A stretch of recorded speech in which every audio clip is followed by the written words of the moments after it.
ஆவின் கனிகள் வந்து எல்லாமே நம்ம ஃபுல்லாக இருப்போம்னு சொல்ல முடியாது. நமக்கு நிறைய பலவீனங்கள் இருக்கும். பட் நம்ம கடவுளுடைய பிரசனத்தை உணரும் போது ஆவியானவர் நமக்கு சில சூழ்நிலையில் என்ன செய்வார், நம்மளை வந்து பொறுமையாக நிதானமாக போகிறதுக்கு கிருபை தருவார். ஒரு ஃப்ரஸ்ட்ரேட்டிங்காக சில சூழ்நிலைகள் வரும். அப்போது நம்மள்கிட்ட பேசுவார், ஓகே காம் டவுன். அப்படி பேசிட்டோன்னா அவ்வளோதான், நம்மளுடைய சாட்சி அன்னைக்கு இழந்துருவோம். அப்போது நம்ம அந்த இடத்துல நம்மளை காம் பண்ணி பொறுமையாக இருக்க வச்சு அதை கொஞ்ச நேரம் நிறைய சூழ்நிலை அப்படி தான் நம்ம அப்படியே நினைக்கிறத டக்குன்னு பேசிட்டோம்னா அந்த பிரச்சனை பெருசாயிரும். ஒரு 2 செகண்ட்ஸ் அப்படி காம் பண்ணி பேசணும்னா அப்புறம் அவ்வளோதான். அது நம்ம நினைக்கிறதே பேச மாட்டோம், அது பிரச்சனையே வராது. இதெல்லாம் வந்து காட் இஸ் எம்பவரிங் அஸ். ஏன்னா நம்மளாம் ஒரு ஃபிசிக்கலி வீக் தான்.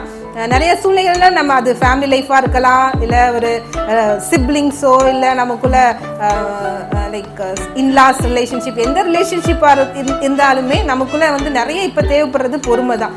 பொறுமையிலேருந்து செயல்பட்டுட்டோன்னா அந்த ரிலேஷன்ஷிப்பே பிரேக் ஆயிடுது. அப்போது நமக்குள்ள இந்த ஆவின் கனிகள் கிரியை செய்யணும்னா கர்த்தர் நமக்கு உதவி செஞ்ச பலவீனங்கள் இருக்கும்போது இதிலே நம்ம ஓவர் கம் பண்ணுறதுக்கு கர்த்தர் நமக்கு கிருபை தர. சின்ன சின்ன விஷயங்களா இருக்கலாம், இல்லை ஒரு சின்ன சண்டையாக இருக்கலாம். அந்த மாதிரி சூழ்நிலைகளில் கர்த்தர் நம்மளை வந்து ஒரு பொறுமை அப்படின்றத வந்து ஒரு கிரேஸ்ஃபுல்லாக டீல் பண்ணுறதுக்கு கர்த்தர் நமக்கு கிருபை தர.